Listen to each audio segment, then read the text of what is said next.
Hoo boy. UFC President Dana White at it again, this time over the UFC rankings as it relates to Khalil Rountree's performance following UFC 307. Dana White, and by the way, he's not alone. Other folks seem to agree with him, all of which are not entirely, but mostly wrong. They basically believe that because Khalil Rountree performed very well, according to all three judges' scorecards, he won the first and second round of that bout against Alex Pereira for the UFC light heavyweight title, that he is, even though he lost, therefore entitled to an improved rankings position because he started out as 8 and then in the most recent rankings ended up back at 8. But don't take my word for it. Here is Dana White going back and forth, I believe, with Kevin Iole at the post-fight presser for the final event of the Contender Series. Have a listen. Where would you put Khalil, I guess is the question. Well, let's do this. The media says he's the #2 pound-for-pound guy in the world. Pereira. Khalil was winning on the scorecards when he lost the fight. What? What does that fucking tell you? Where should Khalil be? He fought the #2 pound-for-pound, who was judged #2 pound-for-pound by the media, and was beating him on the scorecards when the fight finished. And it was an absolute fucking war. Again, to be fair, he got knocked out, though. Okay. In a fucking dogfight. I so agree. where does that put him? Did any of these other guys that are ranked ahead of him fight the #2 pound-for-pound guy in the world? No, they did not. Then they can be judged when they fight the #2 pound-for-pound guy in the world. But to have Khalil stay at #8 is absolutely fucking ridiculous. And I can't take it anymore. It needs to be fixed. AI isn't coming along fast enough. We need other solutions. Yeah, this is not a convincing argument. Not at all. Not really. I mean, there's not much merit to it.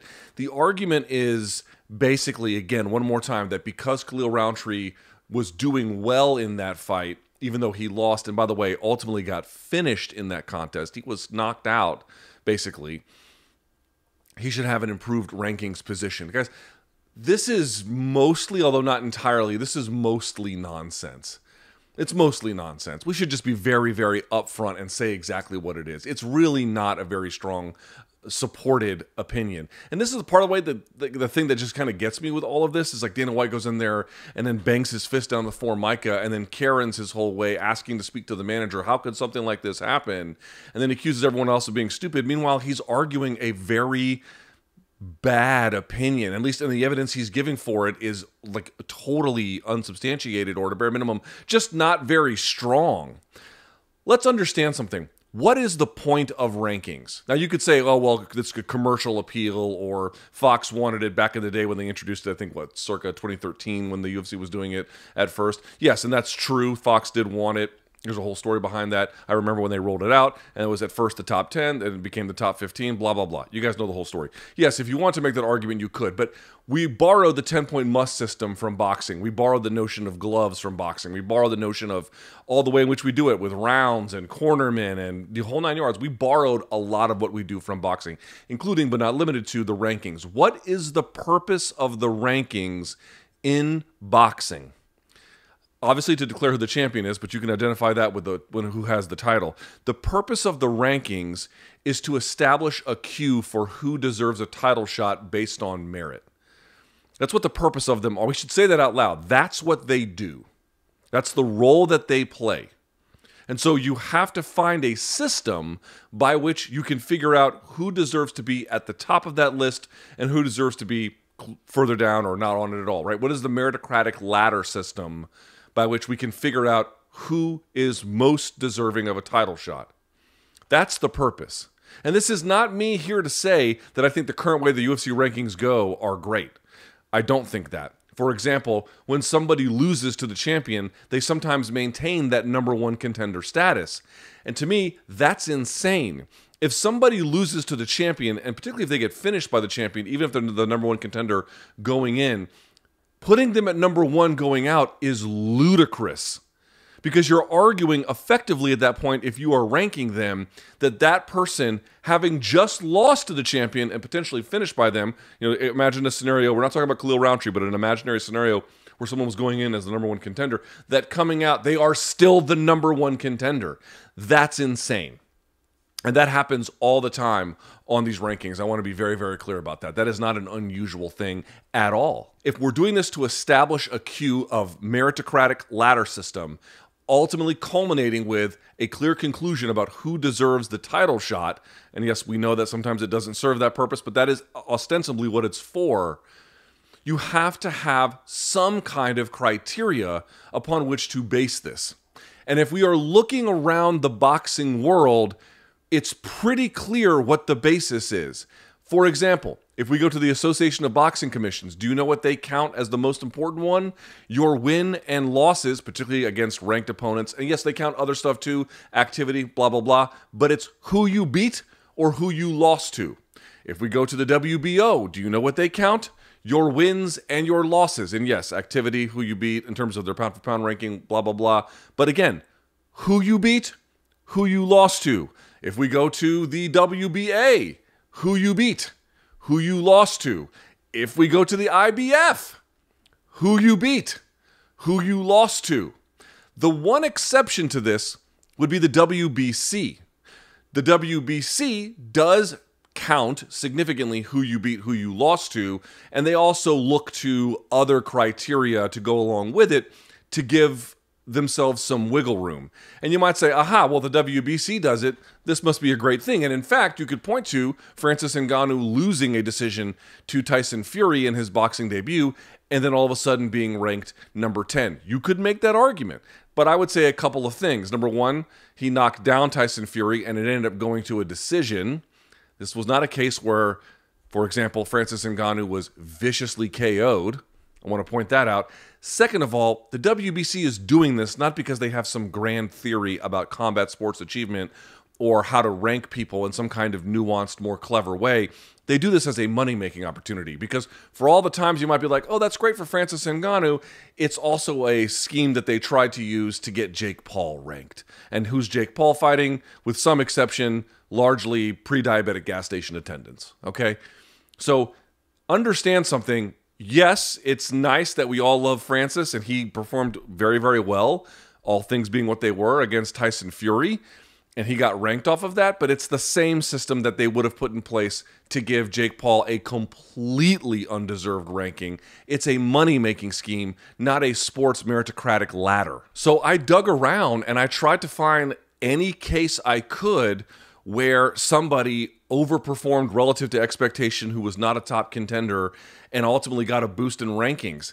And the closest I could find was when Al Iaquinta, by the way, he lost thoroughly, 50-44, 50-43 on one judge's scorecard. He got a bump from 11 to 10 month over month back in 2018 when he filled in last minute and, he didn't get finished against Habib, and I think some folks want to give him some credit for. And I think, he performed, again, Al Iaquinta performed about as well as he possibly could given the circumstances, and even better maybe. But he went up one position, so that's one. And then I tried to find a case where somebody had barely any boxing fights and lost, and they still had some ranking position afforded to them, and one of those would be Lomachenko going, I think, like 1-1.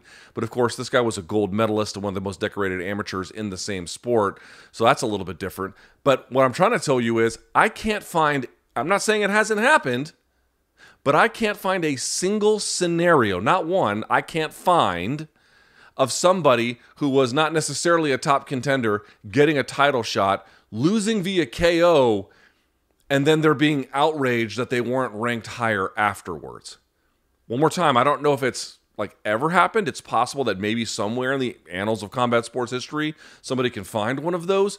But for sure, I can tell you, it is not in any way common. I can't dig up one example, at least given the time I had to make this video. It's extremely, extremely rare at best and potentially has never happened. And why would it? People keep saying things like, oh, well, he performed better than Yuri. He performed better than Jamal. So what? So what? What does that mean? They suffered the same fate in the end. He performed better en route to getting finished in virtually the same way. Actually, I would argue even more brutal way. Now, in part, that's because of Rountree's heart, yes. But the ultimate measure of what happened was the outcome. That's the basis upon which you can draw meaningful conclusions. What was the result? And yes, I don't necessarily want to live in a world where somebody gets beaten up for 4.5 rounds, like Chael Sonnen beat up Anderson Silva, and then he gets submitted, and it's like, well, is there no accounting for how well he performed?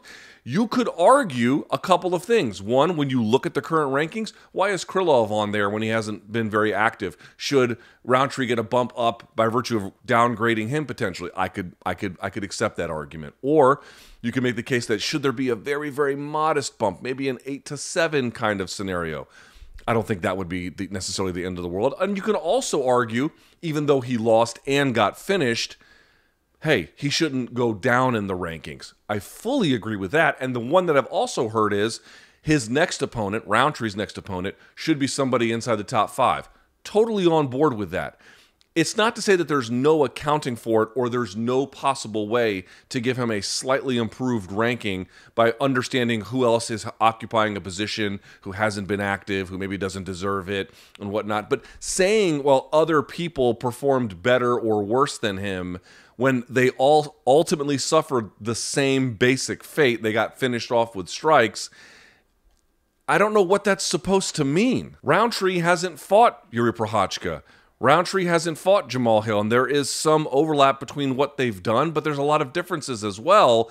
The reason why Yuri and Jamal Hill are ranked higher than Khalil Rountree ostensibly is not just because of how they are performed against the same one guy in Alex Pereira, it's the total body of work and what they've been able to achieve. And both of those guys in Hill and Prochazka were champions in the weight class. Yeah, they should be ranked higher, even if, again, in this one particular bout, Khalil Rountree did better. But as we know, what matters most is the outcome, in part because lots of different things can affect how fights go. Styles make fights. Somebody could have an injury going into a fight. He took this one not on short notice, but the other ones were kind of on short notice, and that can also affect how it, not just the guy who wins, but the guy who loses. There's all different kinds of little wrinkles to a fight that can affect the outcome, or not just the outcome, but the way it looks en route to the outcome. But what matters the most, what the one thing you can really look at and say, what can we infer from this, is the outcome. And he didn't just lose, he got stopped with strikes. Saying, well, one guy did better in a losing effort where they ultimately got stopped is borderline meaningless. The other people aren't ranked ahead of him based on their losing performances against Powhatan either. It's based off of their achievements that came prior to this. And in the case of both Prochazka and Hill, their achievements are better. Jamal Hill has a win over Glover Teixeira, the best win that I would say Khalil Rountree has prior to, well, even since he lost, and the Anthony Smith fight? Glover polished off Anthony Smith. I like Anthony Smith, but that's just what happened. Yuri Prochazka has better wins. He also beat Glover Teixeira in a crazy back and forth fight.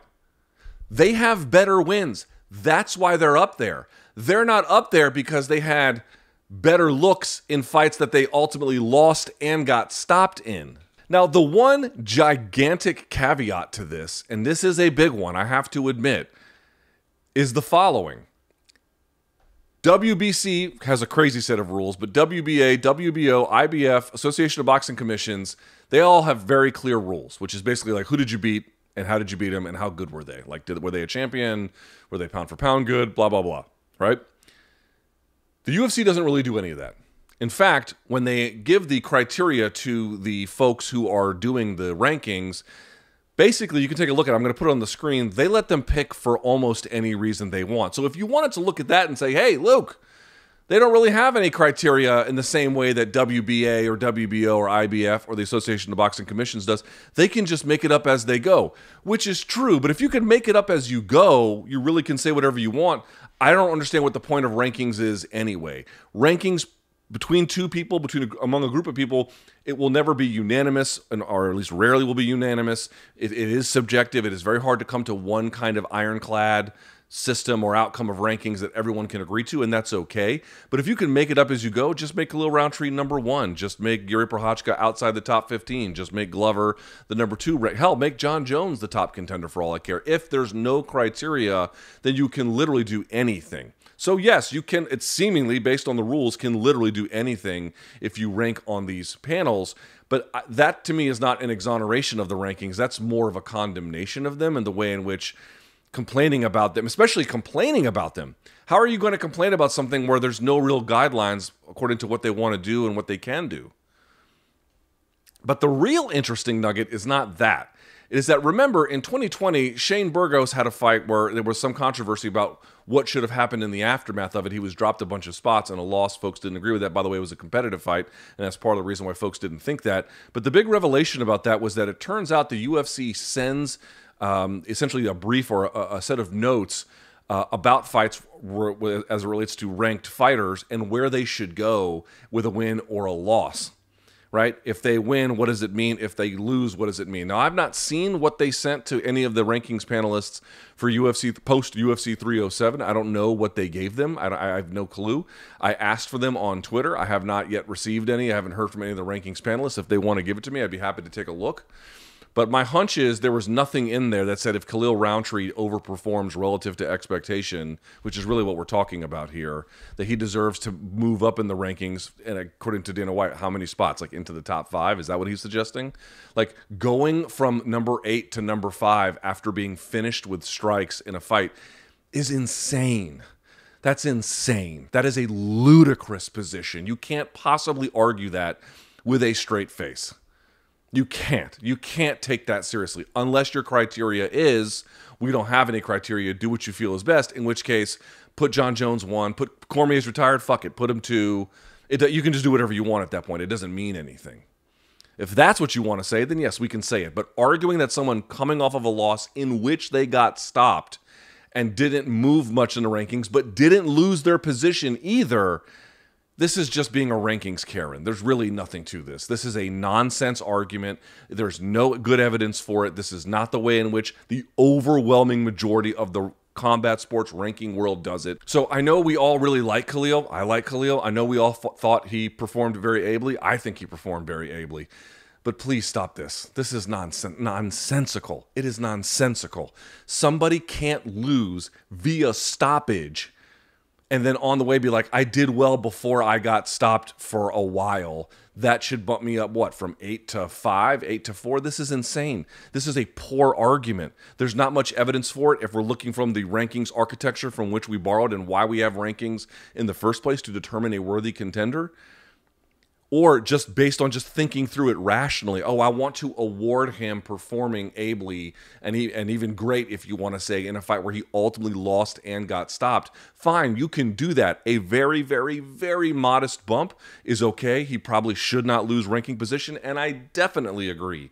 He should be getting a top 5 guy next. No problem.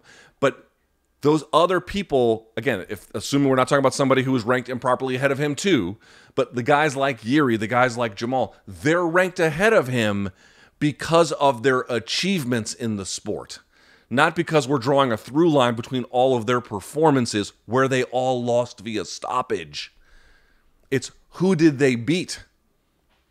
How did they beat them ultimately in that contest if they were the winner? What does that tell us? Who did you beat? How good were they? Were they champions? Blah, blah, blah. That's what we're looking for. So please, miss me with this, oh, he deserves to be ranked in the top 5. Dude, nobody who takes this even remotely halfway seriously could ever suggest such a ludicrous thing.